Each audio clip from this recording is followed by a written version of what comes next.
The investigator stepped over a charred votive bowl and counted the burned tokens by hand. Suspicion had driven him to this ruined temple. Suspicion put his fingers into ash to find burnt thread and paper. He crouched beside an altar cleaved in two, real blood dark against white stone, and said nothing while the wind pushed candle smoke across the reliefs. The immediate problem was clear. Two opposing sigils were torn across the same banner, and someone had tried to erase one of them by fire and blade.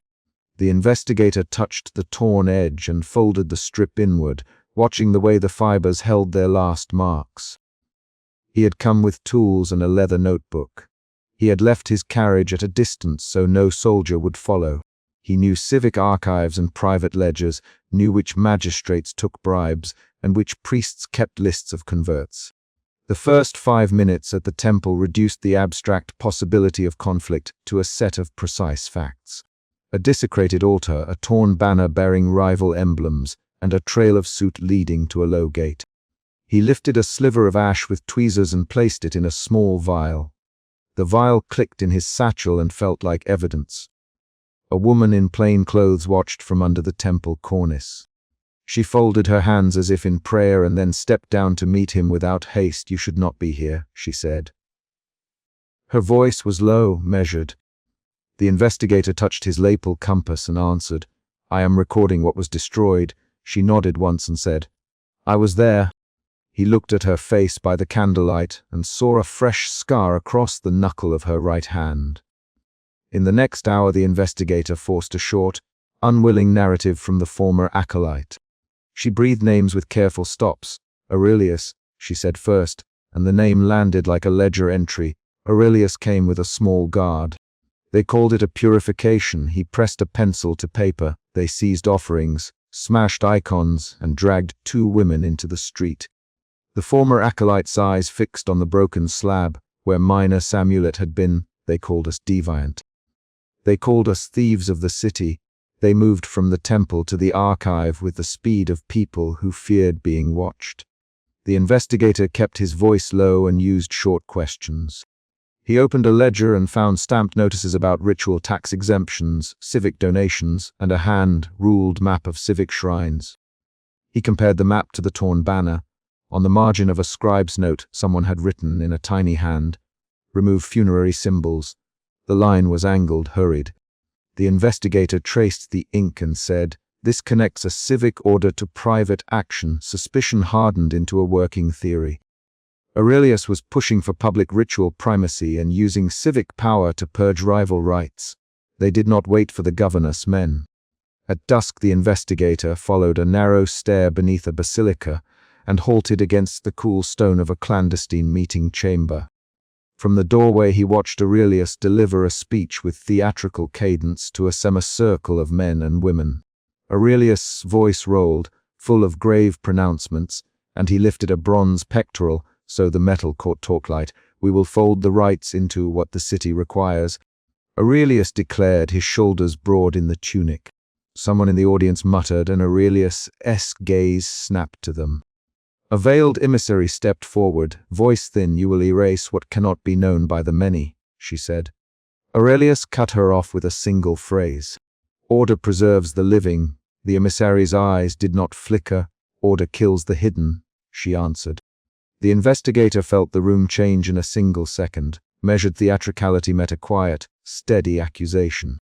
The emissary left a torn strip of cloth on a pew, a symbol of Minas' order, and the priest's hands clenched. Several people began to argue. The investigator held his breath and wrote a single line in his notebook: "Public ritual versus secret doctrine." He followed the emissary's trail deeper, beneath the basilica on instinct. The passage opened into a vaulted subterranean vault where the air smelled of damp stone and old oil. Mina of the Veil stood at the center of a small circle, her long hair loose over a robe pinned with a bone clasp. The investigator kept to the shadow and watched her guide a death and rebirth rite. Mina's hands moved over an offering bowl. She placed a small polished bone on the altar and coaxed an initiate to name a loss aloud. The ritual was quiet and exact. Mina spoke in parables that nonetheless contained specific instructions: which token to break, how to turn a votive flame 3 times, how to leave a mark that only initiates could read. He saw an initiate hand him a stolen votive token without meaning to. The token was a small disc with a funerary emblem. Mina's lip tightened. The investigator stepped closer and she did not flinch, though her eyes narrowed. He heard her say, "You watch closely, investigator. What will you do with what you see?" He answered, "I record." She inclined her head but said nothing more. He recorded Mina's hand movement as she whispered a name into the reliquary. The name matched a notation in one of the archive margins. An edict arrived 3 days later on stamped parchment. The investigator read it in the governor's hall while Aurelius stood nearby with a group of supporters. The scribe who carried the edict read the lines aloud. Certain funerary symbols were now banned from public display. Shrines bearing those marks would be removed. The investigator felt the air in the hall tighten around the paper. Aurelius's hand rested near his pectoral. He nothing while the scribe finished. The edict had changed a doctrinal argument into a civic crime. The investigator put his hand on the parchment and felt the weight of official sanction. The next event happened faster than the investigator expected. Word traveled by runners and nods. Soldiers moved without official drums. They arrived at night with torches and ropes. Masonry cracked under their hits. The investigator had anticipated inspection and protest. He had not expected the violence that broke the vault's door. Luminous acolytes in gold-threaded tunics surged forward and smashed a reliquary with ritual daggers. Veiled initiates screamed when hands found them in the dark. The investigator stood in a narrow corridor and saw the first blow land across an initiate's face. He had his hand on his satchel and his heart beat under his ribs. He pushed into the tome while someone shouted, "Seize the relics!" Mina moved to the center of the chamber and held her arms wide, not to attack but to shield an altar. Aurelius' voice thundered. "By order of the city, these blasphemies are ended." A luminous acolyte swung a bronze pectoral like a weapon. Mina stepped forward and pressed an obsidian amulet into an initiate's hand. "Go," she said. "Run and hide the words." The initiates bolted through a side passage. The investigator tried to anchor himself to the present by listing what he saw. Broken votive figures, a torn veil pinned with bone, a bowl of spilled oil, and Mina's sleeve stained with dust. The raid turned violent. A luminous acolyte shoved a veiled initiate against a carved sarcophagus. Someone struck a reliquary with a ritual dagger, and the metal chimed sharply as it shattered. The investigator grabbed for a fragment of an inscription as 2 hands knocked him sideways. He heard his own breath and then Mina's voice, low and urgent. "Take this, investigator." She handed him a worn strip of cloth folded small. He hid it in his coat. Someone seized Mina's wrist and dragged her toward a heavy iron grate. Aurelius stepped into the light and said, "You have corrupted public practice." Mina looked at him and answered in a whisper, "You have stolen what belongs to the dead." There was a brief exchange of words that cut like blades. "Aurelius, public order demands single worship," Mina replied. "Death teaches what life hides." The investigator recorded both lines without commentary. He saw a luminous acolyte lift a torch to the reliquary, and an initiate fall to the floor, clutching for a small bone bead. The room smelled of singed hair and oil. In less than a minute, the chamber was ransacked. Sacred tokens were snapped and thrown into sacks. The investigator felt his hands shake when he put a fragment of the broken reliquary into his satchel. They discovered him before he could leave. A soldier caught sight of the leather-bound notebook and called out. The investigator darted toward a narrow passage by instinct.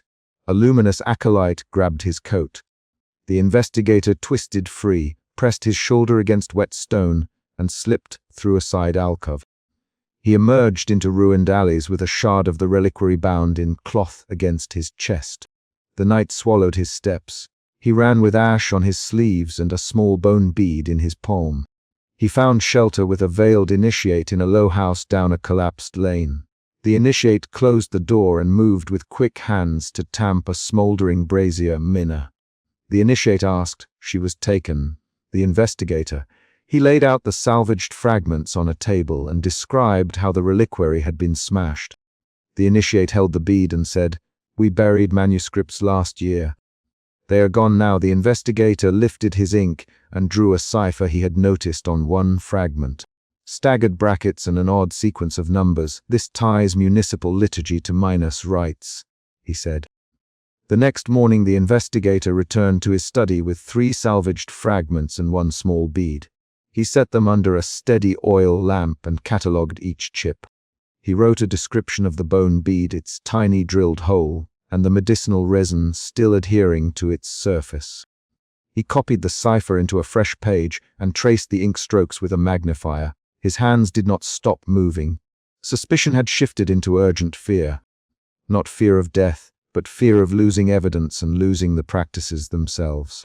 He arranged the fragments by probable origin and taped a single scrap of torn banner to a page. He could not yet read the whole phrase. A letter was missing at the fold. A short argument at the archive forced him back into the city records. He confronted a scribe who had copied the governor's orders. "You marked funerary symbols for removal," he said. The scribe's hands folded like a clerk's. The governor signed. The scribe replied, "Who gave the governor the note?" The investigator pressed. The scribe looked around and murmured, "A priest with a sun, diadem." The investigator looked up and said, "Aurelius." The scribe nodded. The exchange was quick and left no room for illusions. The investigator's suspicion hardened into the need for proof that the purge was coordinated. At midday he met a former acolyte who had escaped the raid and who brought a small torn page. They spoke in a narrow market stare where sellers did not expect to be overheard. They chanted a formula while dragging the reliquary away, she said. They called the dead false witnesses. He, who led them. She looked at the stone under her feet and said, Aurelius stood like a judge and called for removal. He wore the sun diadem. Her hands trembled when she folded the scrap of cloth she had brought. By late evening he had assembled a chain of concrete actions that linked Aurelius to the purge and to the governor's edict. A marginal note in a civic ledger, the scribe's nod, eyewitness testimony from the temple, and a torn votive token found at minus right. Each piece alone did not condemn a man, but together they created a pattern. The investigator felt one more change in his emotion. Suspicion gave way to grim resolve. He closed the study shutters, sealed the fragments in oiled cloth, and placed them in his satchel. He would not make a public accusation until he had more than pattern. He would not risk the lives the veiled order still held by hasty exposure. The mini cliffhanger arrived when he decoded the cipher on the largest fragment. The sequence of numbers matched the registry of civic anniversaries. The staggered brackets corresponded to a specific day when the city performed a public purification. He traced the sequence with his finger and then stopped. The cipher tied minus ritual calendar to the dates the governor had just declared sacred. If minus rites contained doctrinal truth that contradicted public theology, then the purge had not only been political. It was an attempt to erase a competing chronology of belief. He closed the notebook slowly and heard an unexpected knock at his study door. He opened to find a veiled initiate who had not slept. They took Minor to the southern watch house, she said. She thrust a small carved token into his palm and added, They left a guard who will move Minor at dawn. He lifted the token and felt its warmth from human handling. The investigator set the fragments on the table, gathered the notebook and the token, and said, Tell me everything you know about the Southern Watch House. The initiate listed names and patrol times without pause. Outside, the city kept its routines. Carts creaked, a bell rang, a merchant shouted a price. Inside the study, the investigator pinned a torn banner scrap to a map and marked the Southern Watch House with a small X. He did not write battle or revenge. He wrote precise times. He planned routes by stone markers, by where a cart could not fit, and by which guards changed at dawn. The page filled with short factual lines. He did not count the costs. He counted the paths. He packed his satchel and wrapped the reliquary fragment in oilcloth. Minor's amulet he kept warm in his inner pocket. He stepped into the alley with a plan that was practice, not heroics. Suspicion had become method. Fear had narrowed into a sequence of moves. The investigator walked toward the Southern Watch House under a sky that showed no stars, but he kept his head low and his steps measured. He had no certainty of success, only a concrete set of actions and witnesses to create if he failed. When he reached the watch-house wall, he crouched behind stacked sacks of grain and listened. A guard changed watch with a predictable cadence, and a new constable passed the key. He waited for a moment and then slipped a small wedge into the lock's shadow. The bolt gave with a dry sound. Inside, a single lamp burned. He moved through the corridor and found Mina sitting on a low cot, hands bound, hair loose, face pale but steady. Her eyes sharpened when she saw him. "Mina," he said. His voice was steady but short. He set the amulet on the table beside her and tapped the reliquary fragment. "I brought pieces."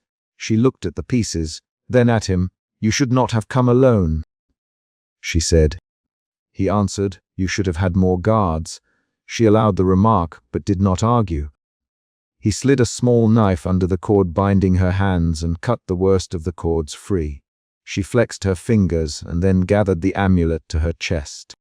They spoke in low, rapid lines. "Aurelius Minor, he will claim civic order, he that in the meeting," the investigator replied. "He will not stop at shrines," Minna answered. The conversation moved like steps on stone. One question, one fact, one plan. Minor pushed a small scrap of paper across the cot to him and said, "Burn this if they catch you." He took it and saw a notation he had not expected. A list of names of worshippers who had been baptized in veiled rites. He looked at Mina and said, "These names mean arrests." Mina's jaw tightened. "They mean witnesses," she said. "They mean people who will not answer when called." The first chapter closed with him slipping back into the alley with Mina's list folded tight. He did not promise rescue or vengeance. He set a lamp on his table, placed the token and the reliquary scrap under the lamp, and relayed his notes on a single page. He wrote a single question at the bottom of his notebook in a steady hand. How far will a city go to make its public rites the only rites anyone remembers? He put the question under the fragment and closed the book. A sound at the window made him lift his head. Someone moved on the street below. He slid the book into his satchel and left the lamp lit on the desk, as if it were a marker for what he now had to follow. He pried a rusted municipal chest open, and a sealed decree slid into his lap, stamped and smelling of fresh wax. Suspicion tightened his jaw. Suspicion had been the reason he had returned to the provincial archive that night. The investigator drew the single stamped copy close, read the opening line aloud to himself, and realized the document did what his leathern instincts feared. It forbade private funerary rites and nocturnal ceremonies by name. That single sentence made the conflict concrete.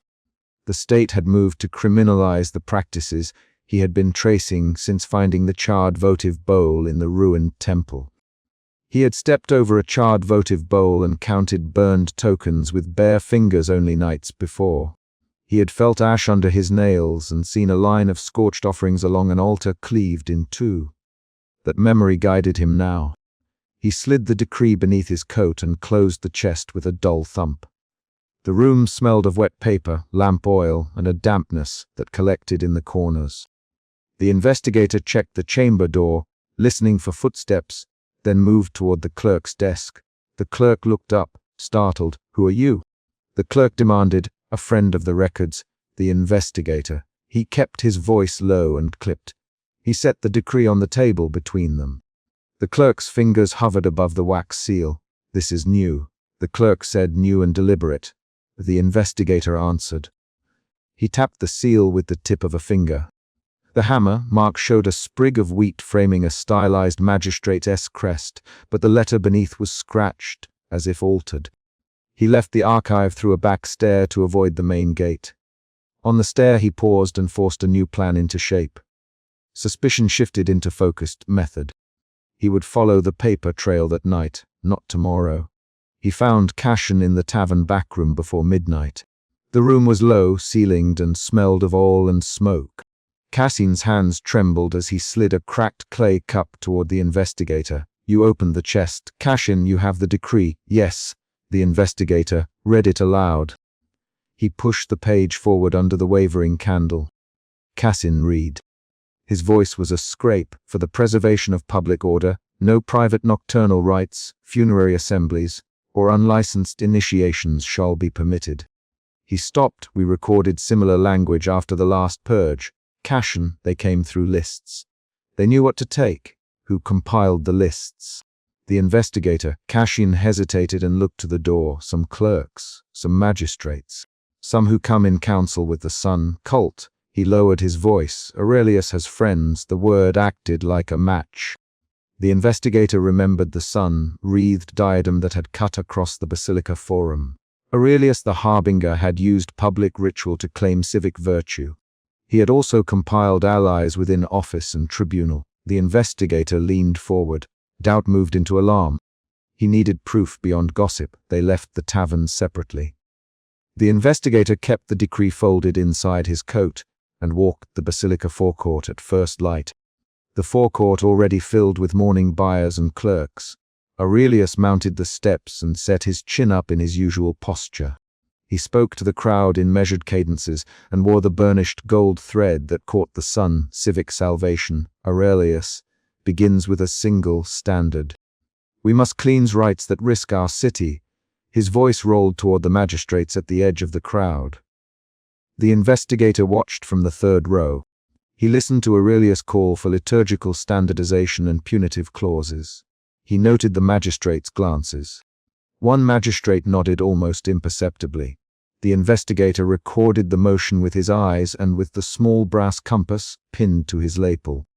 He counted 3 men in official garb who lingered after the speech. Each man spoke in short murmurs, then separated into the basilica corridors. Aurelius' charisma was a visible force in the square. It made political movement possible. The investigator followed a magistrate into a side chamber and watched the man press a folded scrap into the clerk's hand. He could not read the scrap at that distance, but he noted the exchange and the guard who briefly shielded the magistrate. The investigator's suspicion hardened into a working hypothesis. Aurelius used public spectacle to secure private law. Before he could probe further, Mina of the Veil intercepted a courier on a narrow cloister. She moved without fanfare. Mina's veil hid most of her face, but not the way her fingers found the reliquarious strap and checked for tampering. She blamed herself inwardly for the slip. She had sent the reliquary into safe, keeping the week before, and the courier had sworn to protect it. Now the leather strap had been cut and a votive was gone. Mina pressed her palm to the exposed place where the votive had sat. She smelled damp earth and mire on her fingers. She looked up and found a young son, cult acolyte, watching at the end of the alley. "What did you see?" she asked. The acolyte stepped back. "Nothing." "I swear it." Mina watched him leave. Then she sealed off the alley with a loose cloak and examined the strap edge. The cut was neat, not torn. Someone knew which reliquary to take and how to remove its votive without shattering the casing. That knowledge implied lists. Mina's suspicion tightened into fear. She wrapped the broken strap around her hand and ran to the investigator's hidden shrine under an abandoned house. They compared the decree to a fragment of older funerary rites beneath a low roof. The investigator spread both documents on a wooden table and illuminated them with a lantern. The coded clause glared back at them. A phrase describing initiation gestures that matched the veiled order's ritual hand positions. The investigator pointed. "This is not general censorship," he said. "This targets the veiled order." He let his hand hover over the notation. Mina's mouth moved without sound for a long second. Then she took a breath and said, "They want to remove our rites and take our relics, or force them into public ceremonies they cannot control." The investigator. They organized who could leave the shrine with what. Mina handed him a fragment of cloth soaked in. "Hide this," she said. "Hide what you can." He wrapped the fragment and stashed it in a seam of his satchel. He watched Mina press both hands to the wood table like someone steadying a piece of a map. Her fingers tapped a rhythm he recognized from initiation patterns. That tapping became a kind of speech. If they take the rites, they will take the meaning. Mina. The investigator nodded. The emotional shift from suspicion to urgent protectiveness moved his feet next. He decided to find the registrar who had dated the decree. At midday, Aurelius accused a rival elder at the temple precinct steps. He stood with raised chin and named the elder before the guards. "This man has corrupted our rites," Aurelius declared. "He confuses the people. Arrest him for sedition." The guards obeyed. The elder's face reddened. He protested with short, sharp sentences. "Aurelius," the elder said, "this is politics, not piety." "Lucian, stand down," the guard barked. The investigator pushed through the crowd. He heard the elder's cuff rattle. Guards dragged Lucian away. The crowd divided into anger and applause. The investigator felt a new emotional current. Outrage at public humiliation giving way to the practical need to protect witnesses. He moved toward where Lucian had been pushed, scanning faces for known clerks and for the magistrate who had nodded earlier. The arrest hardened the city's divisions. Guards posted at temple entrances changed patrol routes. Shops near the basilica closed their shutters earlier. Aurelius' provocation had made enforcement possible. The investigator, who kept his satchel heavy with fragments and the decree, realized the timeline had shortened. Laws passed at the registry would become arrests at night. At pre-dawn, Mina worked the cloister for witnesses. She found one, a courier who had been late delivering a package. He admitted seeing a shadow move with the reliquary but claimed he had not touched the strap. Mina watched him stammer. She pressed him. "Name them," she said. The courier swallowed. "I did not see a face. I saw a cloak and a hand with a ring." "What ring?" Mina demanded. "A sun pattern. Gold." "I remember the ring." He pushed his cap away to show two stained fingers. Mina's eyes narrowed. She tucked the memory into a mental ledger. The ring matched descriptions of Ariate votive tokens used in Aurelius' order. That revelation shifted Mina from fear toward a pragmatic plan. Reclaim what they could and conceal the rest. She called two couriers she trusted and arranged for decoys. She instructed one to leave a false reliquary at a market stall and another to take the route the thieves favored. The investigator watched her issue orders with quiet precision. Her actions showed resolve even as her voice remained soft. Evening edged toward dusk. The ruined ritual courtyard waited. Candle stubs still leaned against blackened stones from the earlier midnight rite. The investigator arrived first, scanning for guards. He found a wax seal on a discarded decree near the altar. He pocketed it. He checked the perimeter. Mina slipped through a broken wall with a fragment of the stolen relic hidden in her robes. Aurelius' zealots gathered at the courtyard entrance like a waveform ready to break. Then the raid began. Aurelius' men forced open one of the broken gates and charged the courtyard with raised torches. Their commander shouted a short command and the zealots advanced. "By order!" he cried in the name of civic law. Mina stepped between the zealots and the remaining initiates. "Stop," she said. "You have no warrant here." A zealot shoved her. The reliquary slid against her ribs. The investigator pushed forward and caught it before it fell. Hands met hands. The courtyard filled with the scrape of sandals and a sharp metallic smell of fear and blood. The investigator put his body between Mina and Aurelius when Aurelius' voice rose. "These rites corrupt the young. Seize the relics." He moved with the thrust of a man used to command. Aurelius reached for Mina's veil. "You will answer for these gatherings," he said. Mina jutted her chin. "You will answer for burning our rites," she said. 3 rapid lines of argument erupted between the officers. "Drop your arms," a guard called. "Spread out," another barked. "Search them," a third ordered. The investigator heard the commands and understood that the short exchange would decide whether the courtyard emptied in chains or scattered into the night. There was a brief, frantic struggle. A zealot swung a dagger. The investigator moved in and knocked the dagger aside with the butt of his satchel. Mina seized the moment and pushed a shattered altar stone toward a zealot, tripping him forward. 2 zealots seized Mina's arm. The investigator twisted and pulled, felt the strain, and heard a crack as a votive bowl smashed under a boot. The courtyard rearranged itself into 3 piles. The guards trying to keep order, Aurelius' zealots attempting to control the scene, and the veiled initiates huddled by a collapsed wall. The investigator counted faces and losses. He found only one of the stolen votives remaining, and it was blackened at the rim.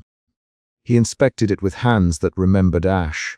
A sudden shout from a gate made everyone turn. A cohort of civic guards had been called. They streamed into the courtyard with official insignia. The investigator watched as a magistrate stepped forward with a new set of writs. The magistrate's seal matched the one stamped on the decree he had taken that night, the same altered hammer, marked with the scratched letter. The investigator's chest tightened. He felt the shift from alarm to a cold clarity. The purge was legal and enabled by forged or altered registry marks. Aurelius bowed his head in a small, effective gesture toward the magistrate. "We thank the magistrate," Aurelius declared. His voice tightened the crowd into obedience. The guards separated the initiates and began to inventory objects. They marked names and took signatures. The investigator saw the magistrate's clerk glance at a list and circled certain items with quick, consistent strokes. There was a list of objects and names. It matched the pattern Cashin had described. Mina slipped a small shard of the stolen reliquary into the fold of the investigator's coat as the guards approached. She did it without looking up. Her hand brushed his wrist. It was a small, deliberate communication. "Take this, hide it, find the seal." The investigator pocketed it with the movement of someone who could still act despite pressure. Aurelius watched the seizure and then, in a voice lowered for only a few, he said, "We will codify this further. The people will accept order." The investigator felt anger coil in him, but he held it taut, because action mattered more than indictment now. He moved to the magistrate's table when the clerks were distracted and rifled through their forms. He found a stamped copy with marginal notes in a clerk's cramped hand. One of the marginal notes bore the same scratch across the letter, evidence of tampering. A guard caught his sleeve. "You there?" the guard said. He turned. "I am an archivist," he said, and used the brass lapel compass as proof. The guard hesitated and then let him go. The investigator left the courtyard with his satchel heavier and with the decree folded tight. Mina slipped away into a ruined alley with a portion of the stolen votive wrapped in ash. Aurelius led his followers down the basilica steps as the crowd chattered. After the raid, the courtyard lay in ash and scattered votives. The investigator counted losses and set them on a small stone. He opened the decree by lamplight and compared the stamped mark to the clerk's marginal note again.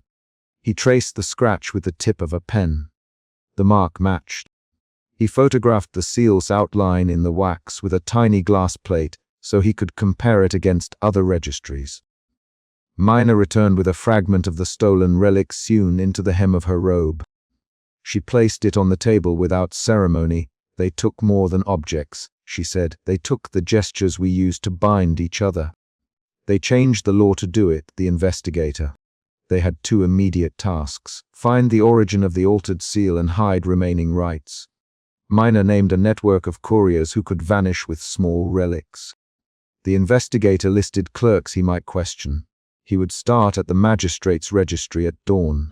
Mina would send safe couriers to other orders and demand that votives be dispersed into private houses. That night a messenger arrived with a note for the investigator. The scrap of paper contained a single line and a single name: Cashin. He raced back to the tavern and found Cashin slumped at a bench, eyes dark with terror. "They know you saw the chest, Cashin. They say you stole official papers." "Who says?" "The investigator Aurelius' men, a guard with the magistrate's ring. They saw you at the archive." Cashin pushed his cap away and let out a brittle laugh. "I thought I would be safe telling you." "I was wrong." He reached into his coat and produced a tiny coin with a sun pattern. "I was paid to take lists. I thought it was for safe keeping." He had been neither hero nor villain by design. He had been a frightened man who accepted coin. That revelation shifted the investigator's understanding again. The twist was concrete. Collaborators existed inside civic ranks, and some were paid or coerced. The investigator's suspicion transformed into a plan aimed at exposing collaborators. "They spoke in short lines. Who paid you?" "The investigator, a clerk I know. Cashin, name is Gaius. He meets Aurelius' men at the Forum Tavern. Bring me Gaius alive." Mina. Cashin, startled. "I can tell. They'll kill me." He dropped his voice. "They already took my brother for questioning." Mina's fingers tightened into a fist. "Then we move faster," she said. They arranged to snare Gaius at dawn near the magistrate's registry. The investigator would be the public face. Minor would cut off Gaius' exit. Cassian would lead them to the tavern where arrangements had been made. The plan required timing and ruthless quickness. They tested it once in short, sharp statements, and then moved. At first light, the investigator arrived at the registry and pretended to request copies. He closed the distance to Gaius with a measured gait. The clerk's hand trembled when the investigator produced a lamp. Turn token, Gaius. The investigator, you met Aurelius' men. You delivered lists. Why? Gaius tried to deny. I was paid, he said. I needed coin. Who paid you? The investigator insisted. A man called Marius. He is close to Aurelius, Gaius blurted. Before the investigator could press more, a magistrate's guard intercepted the hallway. Minor appeared at a side door and blocked Gaius' retreat. The investigator and Minna closed the net. They forced Gaius into confession in the registry corridor with a short series of commands and a single question until he spat names and locations. Gaius named a cell of clerks who had worked with Aurelius' agents. He described meetings in a lesser tavern and handed over a list of times and names. The investigator photographed the list with the glass plate and stored it inside his satchel. They had a specific lead that changed the scale of their fight. That night they burned no effigies and offered no speeches. They moved objects. Some relics went to private house safes, others were hidden under floorboards, and some were given to trusted farmers outside the city to bury in ploughed soil. Mina's small team of couriers scattered the votives with practical speed. Each action was concrete. A reliquary slid into a child's laundry chest. A token slipped into an old woman's grain sack. A small bowl wrapped in linen placed in an iron smith's crate. The chapter closed with the investigator back at his table, the decree folded, and the wax seal photographed. He laid out the names Cassian had given beside the marginal notes he had taken from the registry. The lists matched in 3 places. He traced a line from the altered seal to the clerks, and from the clerks to Aurelius' inner circle. He pushed back his spectacles and felt the muscles of his neck tighten. Mina held the fragment of relic in her palm and said, "Hide this where none will think to look." He wrapped the fragment and opened the satchel. He placed the sealed decree inside the satchel with the fragment and the glass plate. He felt the paper's weight and the shard's texture against his fingers. Then he turned the unfamiliar seal under lamplight, then folded the decree and stepped into the night toward the magistrate's registry. The final image was a door closing softly behind him as he left the courtyard's ashes and the night's noise. He walked with the paper pressed to his chest. The investigation would go deeper tomorrow. For now he had proof and a plan he could act on at first light. The investigator pulled his coat tighter and moved into the darkness with the decree in his pocket, a clear next step in an unfolding legal and spiritual purge. He crouched behind a tumbled aqueduct pillar and watched Aurelius's men drag a veiled acolyte into the river shadow. Suspicion tightened his jaw. Suspicion had led him into wet stone and rusted mortar. The investigator kept his hand on the leather, bound notebook at his belt, and counted breaths, not people. Water slapped against the foundations. A torch jittered. A torn banner flashed white for an instant where a hand had ripped it. He moved when one man turned his head. He had come that night because of a shred of evidence. The stamped decree he had found in the municipal chest weeks before. He recognized the wax impression by touch, the way the presses left a thin ridge across the margin. That fact pushed him into the aqueduct. The decree suggested legal cover for rites, and legal cover suggested a city willing to change law to suit a cult. He stepped from behind the pillar, and the torchlight hit his spectacles. "Stop," he said. "Gaius spun. Who goes there?" he barked. The acolyte slapped at her veil. A ribbon fell loose. The investigator saw a pale cheek, a crescent scar beneath one eye. He had seen that scar in the veiled register photos in the reliquary. Cassia, Minor, voice low behind him.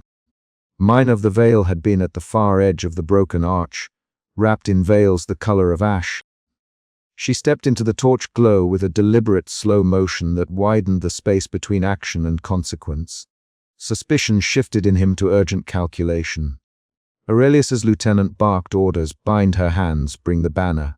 Leave no witnesses. He clenched the notebook's strap and moved into action. The investigator struck at a loose stone to send pebbles down the bank. Two men looked up. He grabbed Cassia's arm. Cassia's eyes cut to him. "Get back," she hissed. "I need that banner," he said in a voice he tried to keep flat. "And whoever sent you. Who signed your seal?" Gaius shoved forward. "Back, scholar. You will meddle and drown."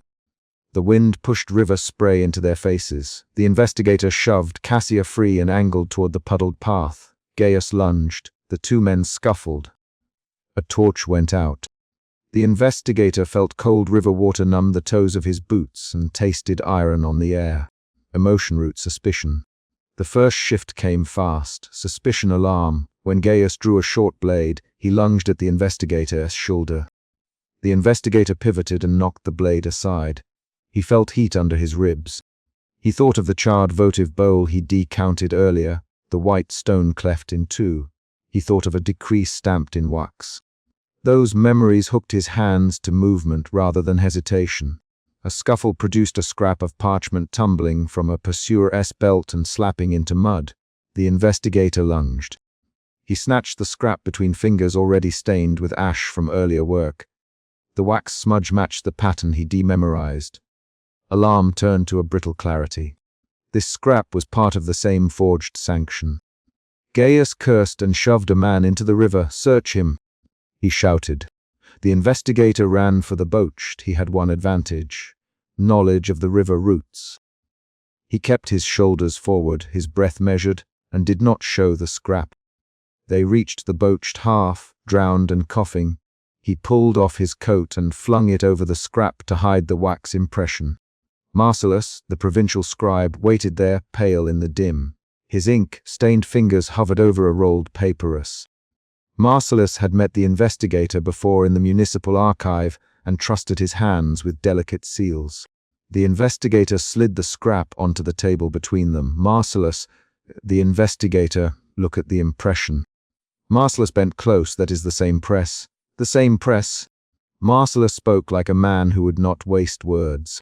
He peeled the mud from a corner. "Someone forged the city's seal and handed it to the sun." Cult, his lips tightened. Aurelius could present that at the festival and call it law. Emotion shift 2. Alarm dread. The investigator's hands went cold, minus the earlier reproach from the reliquary echoed in his memory. Rites codified as civic oaths would subsume rival mysteries. If Aurelius secured a public ratification, the veiled rites could be declared illicit or absorbed under a new law. "You found this on them." Marcellus, on one of Gaius's men. A scrap fell on the bank. "I have more questions than answers." Marcellus tapped at the scrap and then pushed it towards the investigator. "Take this to the reliquary. Mina will know what to do. She reads rites like others read ledgers." They lifted the battered oar and set the scrap inside a book as if it were a holy thing. The investigator wrapped the book in oilcloth. The boat smelt of algae and rotten rope. He kept scanning the doorway. Someone moved in the shadows outside. A soft footfall. The investigator put his hand on his brass lapel compass and did not look away. Mina entered without noise and closed the door behind her. She drew her veil aside enough that he could see the slate gray of her eyes. She looked at the scrap, then at the investigator. Her fingers tapped the wood of the table 3 times in a rhythm he had seen before during rites. "You took a risk." "Mina, a risk I chose," the investigator answered. Mina's voice was low. "Aurelius will claim legal sanction at the festival. He will stand in the forum and speak as though the gods and the Senate have conspired. He wants Senator Valerius to ratify the oath." She palmed the scrap as if it were hot. "You saw them take Cassia." Cassia was seized under the aqueduct. Gaius and 2 others. They tore a banner. Mina's fingers closed on the edge of the oilcloth. They moved quickly. "The festival is 3 nights hence. If Aurelius binds the right to law, our mysteries will be either erased or made ceremonial shells. Then we stop him at the festival." The investigator. She looked at him as if cataloguing his spine. "Stop him. That will require more than a notebook and a stolen scrap." They planned in precise movements. Mina led him deeper into the reliquary, to a narrow alcove lined with a reliquary chest locked with a small iron pad. She opened it and fetched an object wrapped in linen, a miniature reliquary and a handful of token bone beads. Cassia knelt and arranged the tokens on the wood table with movements that were fast and certain. Their actions were ritual and also calculation. They would stage a public disruption that preserved a life while exposing the forgery. If the world sees a body given to rites that belong to the veiled order, Mina, and if that body speaks through a known token of our initiation, the crowd will hesitate. The ritual will lose its momentum. They will not ratify a law that looks like theft. The investigator's hand found the edge of a charred bowl of ash on a shelf. He thought of the bowl he had counted earlier. He remembered the burnt thread and paper. He tasted smoke again in his mouth. Those details hardened his resolve. They left the boat before dawn and moved through alleys to the veiled burial alcove. Mina instructed Cassia in short sentences. Her voice was clipped, almost ceremonial. Cassia, you will go public with the token at the festival. Offer it as a reliquary. Let them see the seal is forged. When they move to seize the token, you must break the offering and bleed yourself into it. The blood will interrupt the binding line of the rite. Mina, Cassia voice tight, if I do this, will the veiled protect me? Mina took Cassia's chin between two pale fingers. We will bury you with rites. We will hold your name. But we cannot promise your life. Cassia swallowed. I go for my mother. She gave me the bone beads. Then we prepare for her, Mina. They rehearsed the motions. The investigator practiced the call he would use to seize the forged decree from the magistrate's table. He ran through the steps of producing the scrap as evidence without shouting an accusation first, because Aurelius would have men ready to silence a noisy interruption. Mina set the reliquary in a battered satchel and slid the obsidian amulet into Cassia's hand. In the daytime hours that followed, the investigator returned to the municipal archive. He forced a small lie on the clerk to borrow a copy of the festival program, and he tucked himself into a corner to watch hands place wax seals and fasten ribbons. He checked the names. Senator Valerius was scheduled to preside at dusk. Aurelius would speak after the procession. At dusk, the forum began to fill. Torches burned in brackets along the porticos. Stalls closed and citizens in fine tunics took up vantage points on steps. Aurelius wore his sun emblem cloak and moved with the measured stride of a man who expected obedience. His diadem caught torchlight and threw it like a promise. The investigator stood near a column. He could see Aurelius' bronze pectoral. He could see Senator Valerius, his robe trimmed in the signet of office. He could see the crowd's faces, and he registered their curiosity as a changing metric, interest, then suspicion, then momentum. He felt his shoulders tighten and kept his hand in his coat, where the scrap lay wrapped and dry. Mina stood among the veiled few in the shadows of an adjacent arch. Cassia moved among the crowd with a reliquary under her arm. The investigator watched Cassia's hands. They did not shake. He remembered the way she had been seized under the aqueduct and thought, this is not a child. She is a deliberate instrument. When Aurelius raised his voice, it filled the forum. He declaimed the rite's necessity. He displayed a magistrate's scroll and called for an oath. The investigator moved forward, keeping to a line of honest citizens. And when the moment came, he stepped between a custodian and the table and slapped the scrap onto the magistrate's stained board. Forgery, he said. Heads turned. Aurelius's mouth tightened. You defame an oath. Aurelius, the seal is forged. Look at the ridge of press. The wax is wrong. The investigator pointed at the scrap. The crowd murmured. Gaius and two men leapt for him. Fingers caught his coat. A shouting match started. Mina's voice rose once, a precise note. Cassia knelt at the magistrate's feet and presented her reliquary. Cassia, someone cried, what is that? She snapped the linen free with one clean motion. The reliquary spilled bone beads and the obsidian amulet glinted. She held the token up. This is an initiation token. It belongs to the veiled rites. This seal is false. This oath steals our names. The crowd split between those who knew the reliquary and those who only knew the sun drape. Senator Valerius hesitated. Aurelius' hands moved like a man adjusting a cloak. Gaius shoved the investigator and reached for the scrap. The investigator shoved back. Marcellus pushed through and shouted, The impression matches municipal plates. The press is counterfeit. Aurelius' voice rose. Lies, slander, guards. He looked to the council guards. Cassia broke her own offering open, slitting the palm of her hand with a small blade hidden in the reliquary. Blood beaded and fell onto the bone beads and the spilled ribbon. A hush snapped across the forum. People who had been leaning forward now jerked backward from the sight of blood on an offering. Some touched their own garments as if to protect them. The crowd's momentum faltered. Senator Valerius nothing at first. Aurelius stepped closer to the magistrate and lowered his hand as though to cover the scrap. The investigator seized the moment. He lifted the scrap and said plainly, "The seal is forged. Look at the ridge. I found this on a man sent by Aurelius. He will ask the Senate to ratify what he paid for." 3 guards closed. Aurelius shouted the name of a law and moved to silence him.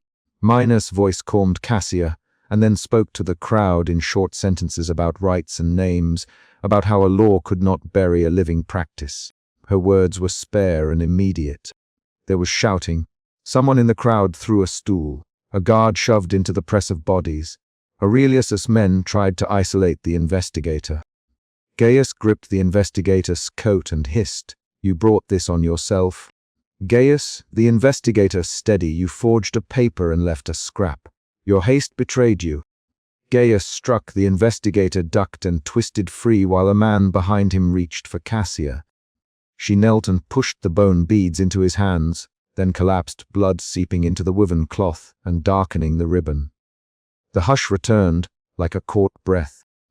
Senator Valerius glanced at the bleeding reliquary and then at Aurelius. He looked at the people. He did not move to sign the oath. Aurelius's face went taut. His theatrical cadence cracked. He stepped back and said to the crowd, "You choose. We offer law grounded in order." The investigator raised his hand. "The law you offer is borrowed. It will steal names and bury rights in ceremony. This is a forgery." He pointed toward Aurelius' chest, where the traces of guilt caught torchlight. "Your sanction is bought." Aurelius' lips parted. He looked suddenly like a man who had expected applause and found only a ledger. He foreshortened into calculation. Then the twist. A magistrate holding one of Aurelius' official seals stepped forward and said, "This impression is not from the city's press. The matrix is wrong. I saw this same impression on a decree last month in the provincial chest. I signed no such paper." The crowd turned to the magistrate, and then back to Aurelius. A murmur of disbelief slid like water between stone. That revelation shifted the frame. The investigator felt a new movement under the crowd's mood, suspicion of the city apparatus itself. People who had come to watch a festival now suspected collation between cult and office. He felt panic and then an odd satisfaction. His scrap had become a lever. Aurelius did not rage. He narrowed his eyes and set his jaw. "Then the matter will be examined in the proper forum," he said. He left the forum with Senator Valerius at his elbow. The city guards closed ranks behind them. People pressed to look at Cassia. Miner knelt and cupped the wound with practiced hands. The investigator handed over the scrap and the reliquary to Marcellus. "You saved a life." Miner to Cassia in a voice no one else heard. Cassius' lips trembled. "I wanted only my mother's beads to rest where they belonged." After the riotous interruption, the investigator returned to his study by way of paths that avoided the main roads. He smelled smoke from cooked food and heard distant murmurs about the festival. He set the scrap on his desk and wrote, in measured hand, the facts as they had occurred. He copied the magistrate's note from memory. He slid the original scrap into his satchel and put the reliquary into the chest Miner had provided for safekeeping. Night crept into the alcove. Mina walked him back to the graves where Cassius' relatives could watch over a body once laid to rest. Cassia was wrapped and lowered into the earth beneath a square of stone. Miner's movements were fast and efficient. She spoke words that the investigator could not entirely pass, but recognized as ritualized closure. Aurelius had been publicly embarrassed. Yet when the investigator visited the municipal archive the next morning, he found new stamped parchments waiting. Legal notices, quietly worded, filed in the dead of night. Aurelius had not been destroyed by exposure. He had shifted his approach. He will purge them through law, Marcellus the investigator, not with torches and men, but with paperwork. He will issue ordinances. We have only delayed his administrative campaign. That statement landed like a second, heavier stone. Alarm moved into grim acceptance. The investigator felt resolve harden into something that would not be called hope. He wrote the day's events into his notebook in small, precise lines. Names, times, witnesses, the magistrate's statement. He traced the wax impression one more time and found a flaw invisible to most. A tiny nick at the top of the impression where the press had been poorly recut. That nick would become evidence. 2 days later, a messenger left a sealed packet at his door. A plain strip of vellum with a single sentence inside, written in Aurelius's hand. "You made trouble," it read. "We will correct it." There was no flourish, only certainty. The investigator folded the note and set it inside the satchel with the scrap. The chapter closed with a grim consolidation. Aurelius's public humiliation had not broken his reach. It had redirected it into legal channels, quiet and systematic. Minor buried Cassian muttered the precise rites. Marcellus copied one more marginal note into his ledger. The investigator recorded the name of the magistrate who had spoken in the forum and the exact wording of the oath's proposed clause. They had disrupted one public performance, and they had paid for it with a life and with exposure that only partially stiffened the city's appetite for conformity. The investigator sealed his notes in oilcloth and slid the forged scrap into his satchel. Minor rested a hand on his shoulder, steady and small. He heard heavy steps on the stair of the archive. Someone had come for the chest. He lifted his lamp. The chapter ends on that step. The sound of arrival and the weight of decisions yet to be faced. He froze when Aurelius slammed a sealed civic decree onto the elders' table. Suspicion tightened his jaw. He had followed a trail of signatures and midnight receipts for weeks, and the sudden presence of a stamped decree at a private synod confirmed a larger design. The chamber smelled of wax and warmed metal. The investigator watched Aurelius speak, watched the magistrate's hands flatten the parchment as if agreeing by pressure alone, and understood the central problem. Public law was being rewritten in secret to bind civic power to a single cult. He could not leave without proof. He had crawled through a service tunnel for that proof. He had counted seals before, pulled burnt threads from ash, and pried waxed chests open under lamplight. The investigator kept his body close to the damp stone, keeping the leather-bound notebook pressed to his ribs. He moved by the sound of boots and the cadence of Aurelius's voice. Each measured syllable confirmed that this meeting was not ritual alone. It was a political codification meant to erase competing rights. Aurelius raised his chin and read aloud in that resonant cadence, "By decree, the rights of the luminous path shall be enrolled in municipal law." A magistrate nodded and a ring of elders murmured assent. The investigator's breath shortened. Suspicion shifted under his skin into alarm when an elder put his palm flat on the decree and traced the seal with a thumb. He slid his hand further into his satchel and felt the sharp edge of his brass lapel compass, thinking about how to make this visible without being seen. From his angle behind a column, he saw more than words on parchment. He saw a procession of ritual items lined beside the dais. A bronze pectoral, an engraved dagger, a small casket of votive tokens.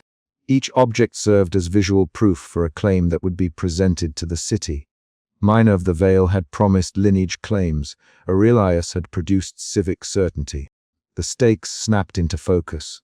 Whichever set of rights the council endorsed would gain access to municipal authority and the right to police other cults. A clerk stepped forward with a lamp and a folded sheet. The investigator flinched at the sound of the lamp wick hiss. His alarm turned into a decision. He slid back along the cold floor, fingertip tracing the seam, where he could push a coated scrap of evidence toward an ally if he got a chance. He did not know whether Minor would act tonight. He only knew he had to make the room see the collusion. A rustle came from the far wall. Minor of the Veil appeared at the threshold, her veils pinned quiet and precise, her obsidian amulet catching the lamplight. She did not shout, she moved forward with a basket of relics. An elder hissed, "Who goes there?" "Minor," she said softly. "I bring lineage and a witness." Aurelius tightened his jaw. "You have no warrant to enter this conclave," he said. His voice widened into the room. "Leave the relics at the door." Mina set the basket down between the elders and pulled a folded cloth out with deliberate fingers. She unwrapped a battered reliquary and laid it on the table. A carved seal stared from the lid.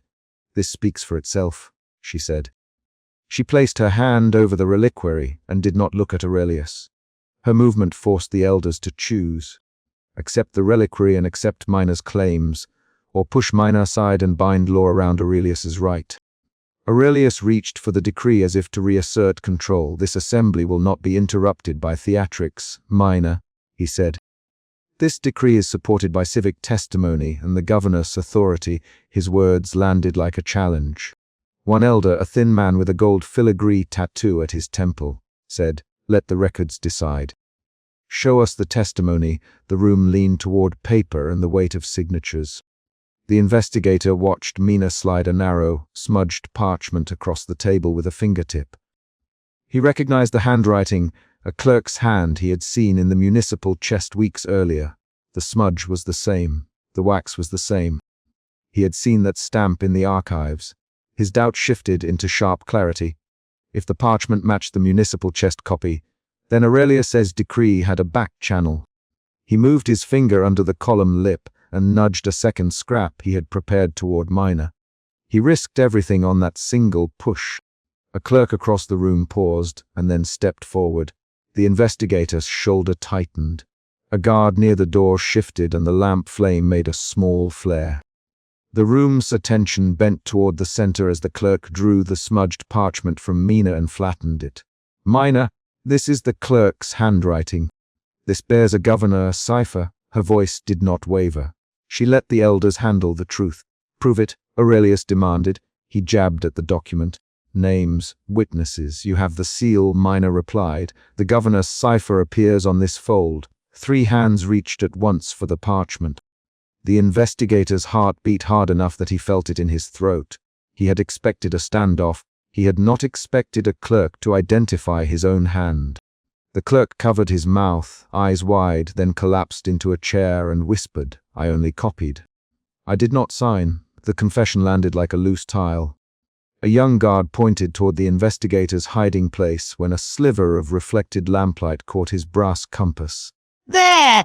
The guard barked. Boots thudded. The investigator stood before the dais with hands raised when 2 men seized him and pushed him forward. Their grips were not gentle. One yanked his satchel. Another struck the back of his knees. He was hauled before the elders and made to kneel on cold stone. "Who are you?" an elder demanded. "Do you confess to espionage?" The investigator let his voice stay steady. "I am an investigator of records," he said. "I followed a sealed route of signatures and found this meeting." He slid the smudged municipal copy across the floor and into Mina's outstretched hand. "This clerk is the link. The decree is not civic consensus, it is collusion." He kept his eyes on Aurelius. Aurelius's expression creased. His voice rose. "This is slander." He jabbed a finger. "You bring accusations without proof. Arrest him for spreading lies." His acolytes moved as if on breath alone to close the space. Mina leaned forward and tapped the reliquary lid twice. "You will listen to the relics and the clerk," she said. Her tone stayed low. "Or you will answer for making law without witness." Her words pulled the room into argument. The elders argued with clipped sentences, names of magistrates, and civic procedures thrown back and forth. The investigator listened, counting the voices that sided with Aurelius and those that stalled. Then the clerk blurted a name. Governor Livius signed a margin note. The chamber went quiet like a struck bell. Aurelius laughed. The sound thin. He signed no such margin in public register. He stood and pressed both palms against the table. "If the governor is implicated, prove it, Mina." The laughter hardened into command. "Prove it or recant." His acolytes closed ranks. Mina looked at the clerk, then at the elders. Her hand tapped the reliquary, and then the rolled parchment in front of her. The parcel contains a ledger entry and a forged line. Read the ink's pressure. "You who have sealed municipal law should recognize clerk's pressure." An elder reached for the rolled ledger and unwound it. He traced the ink with a trembling finger as if it were a wound. "This pressure matches the chest copy." he said slowly. Who prepared this? The recognition was quiet, precise. Confusion rippled among those who had not noticed. Aurelius's face paled the way hot metal dulls. This is tampering. He looked at the governor's name and then at the elders. Someone has planted a false ledger to ruin the luminous path. His words attempted to reshape the evidence into an attack. A senior elder known among the clergy for strictness bristled. Do you call our council a stage for planted lies? He asked, voice cutting. The investigator felt betrayal move through the chamber like a current. His doubt changed into anger when one elder, who had earlier traced the decree with a thumb, stood and said, "We will examine the governess registered directly." That motion split the room. Some elders moved to Aurelius's side, others asked for the city archive to be summoned. The political shape of the conflict had altered. This was not ritual rivalry alone, it was collusion with civic power. Aurelius's hand went to his dagger and he said, "If the archive is summoned, we will produce our witnesses. We will show lineage and ceremony as civic tradition." His voice carried a threat. Mina answered, "Then produce witnesses. Or confess to forging administrative consensus." She did not shout. Her voice was close and low and filled the space between accusation and proof. The investigators and elders traded quick, clipped lines. The investigator's throat whirred. He had no claims beyond the 2 smudged parchments and the memory of a chest he had opened in Chapter 2. The argument snapped into a small crisis. The elders could either send a runner to the archive to validate the ledger now, or they could adjourn and let Aurelius push a sealed decree into law without city verification. The room split. The senior elder who had bristled now made a decision. "We send for the archivist now," he said. No more words without the register. He struck the table with his palm. Aurelius clenched his jaw but nodded. Very well. We shall consult the record." Acolytes shuffled, lamps shifted. The investigator sagged inward for a heartbeat. His relief was a small, physical easing of shoulders. Alarm had become momentary clarity. The clerk was sent to fetch the archivist. Guards checked the doors. The investigator watched a second piece of evidence pass between Mina and an elder. A folded note, damp at the edge from hurried hands. Mina's finger brushed the investigator as she handed it over. The contact was brief but intentional. She mouthed a single name. Dio. He understood. A dissident acolyte, the one who had earlier aided a veiled follower at the river. When the archivist arrived, he carried a heavy leather bundle and a look of exhausted neutrality. He unrolled the register with deliberate care. The room leaned into the pages. Aurelius pointed at the governess marginalia and said, "There, see the absence." The register does not show his formal endorsement. The investigator watched the archivist's hand hover and then underline a line.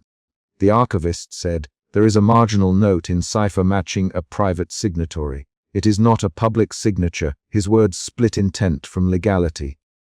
Aurelius moved forward and slammed his palm flat on the table. "Then this is an act of clerical forgery aimed at my cult. I will not be a victim." He drew his dagger with steady fingers. The blade flashed. Acolytes echoed with a murmur of agreement. The air filled with sharp fear. Several elders stepped back. Mina did not step back. She placed both hands flat on the table and said, "Aurelius, you summon your blade in council. You call the guards and you will be remembered for civil intimidation." Her voice cut through. "If your right requires law, bring witnesses. If your right requires force, the city will not grant it." The argument escalated. Aurelius' eyes narrowed. "You would deny civic protection to a faith that binds the city." He said, "You would prefer clandestine rites to public order." Mina answered, "I prefer truth to forged law." The room plunged into a fast, tense exchange. The investigator listened to voices snap like twigs. Each line revealed allegiances. The clerk who had confessed earlier spoke again in short bursts. The governor wrote a margin, but he crossed it out, then left a mark on the fold. "I copied what I was told to copy." He looked at Aurelius and the look was accusation. 3 guards moved to seize the clerk for further questioning. The investigator felt a small, hard panic. If the clerk were taken, the trail might vanish. He announced himself loudly, forcing the room to look at him by name. You will not silence witnesses in a council that claims to make law. The guards hesitated. One of Aurelius's acolytes spat. You make enemies. The investigator's jaw set. He felt anger harden into resolve.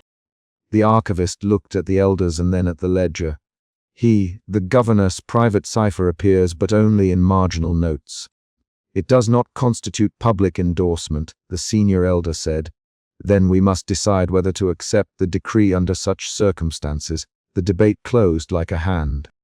Aurelius moved with a quick, surgical gesture and gave the order for the rite to begin. He drew the dagger, held it high, and spoke the liturgy that authorized the luminous path to take civic custody of certain rites. Mina answered with an unbinding invocation, and 2 acolytes tore at the reliquary.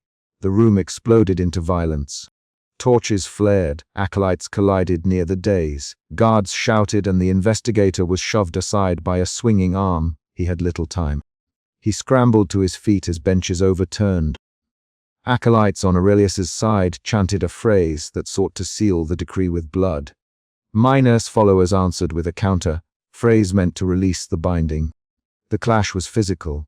Hands grabbed cloaks. A dagger grazed a cheek, a lamp toppled and ignited the fringe of a tapestry. In the crush, a dissident acolyte named Dio caught the investigator's elbow and pointed to a hidden slit in the dais. There, he mouthed, relics, take them. They moved together through the uproar. A spear of pain struck Dio. He grunted and handed the investigator a rolled packet tied with thread. The investigator shoved it into his satchel as he and Dio ducked under a fallen bench. They ran through the guarded antechamber as the chamber collapsed into organized violence.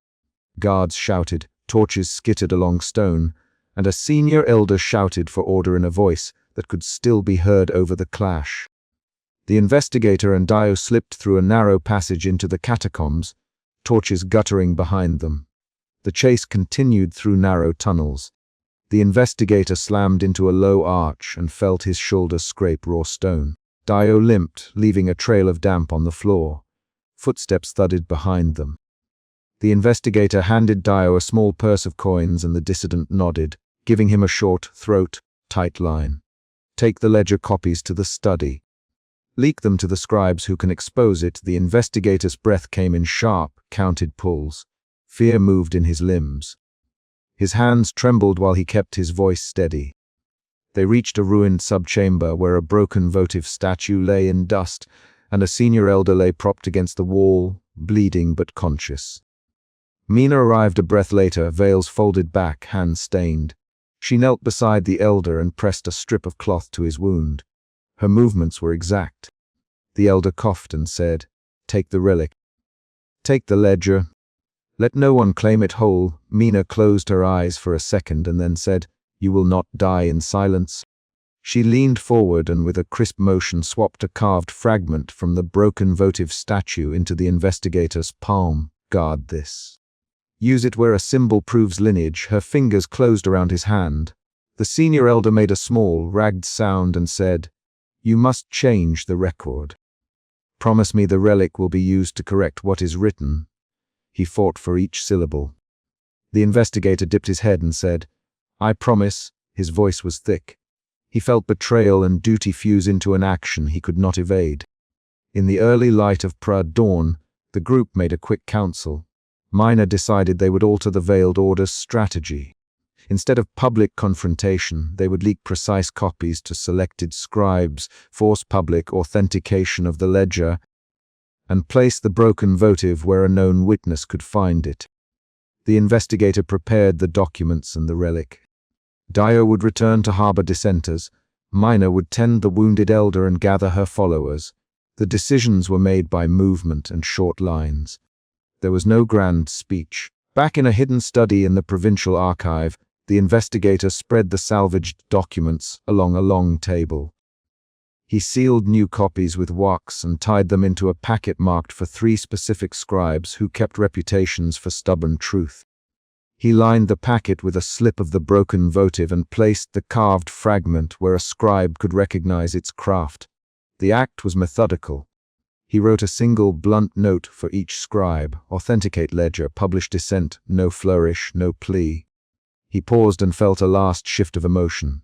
What had been suspicion and anger settled into a hard, quiet resolve. He understood that history would be rewritten again and again. His duty was to place a wedge of fact into the public record so the city's account could not be simply sealed away. He took a breath and folded the packet. There was one more choice to make. The investigator sealed the bundle with extra wax, wrapped it in oilcloth, and prepared to deposit it where the city's clerks would find it in the morning. He set the brass lapel compass on top and wrote a single line on the outer edge, for the archivist's hand. Open at dawn, he slid the key for a post slot into his palm and walked to the iron feeding post built into the archive's outer wall. Outside, the city was quiet at dawn. The investigator moved with small, deliberate steps. He slipped the packet into the iron post and pushed. The bundle scraped metal and then dropped with a dull, definite clank. He waited until the sound faded into the city's breathing and then walked away with a slow, even pace. He had delivered the evidence. Inside his coat, the carved fragment rubbed against his chest. Minus decision Dios help, the clerk's confession, a wounded elder's dying demand. Each action had changed the course of the city's record. The investigator did not stop to celebrate. He sealed his notebook and, with a final motion, tucked a folded decree into the back of a ledger and closed the archive door behind him. The plan to leak the truth had been set in motion with a single clank of iron. He left the basilica precincts before dawn light filled the streets, but he did not mistake the moment for victory. He had exposed collusion and forced a public verification. He had not yet secured the city's judgment. He had, however, put a document where clerks would find it and set a series of actions in motion that could not be erased that night. With the packet gone, the investigator's last concrete act in the chamber was to push a single sealed bundle through iron and listen for the clank that announced proof delivered into hands that could not simply deny it. He walked on with the weight of a promise made, the brass compass warm against his ribs. And the city's future decisions shifted by a physical object now resting within municipal reach.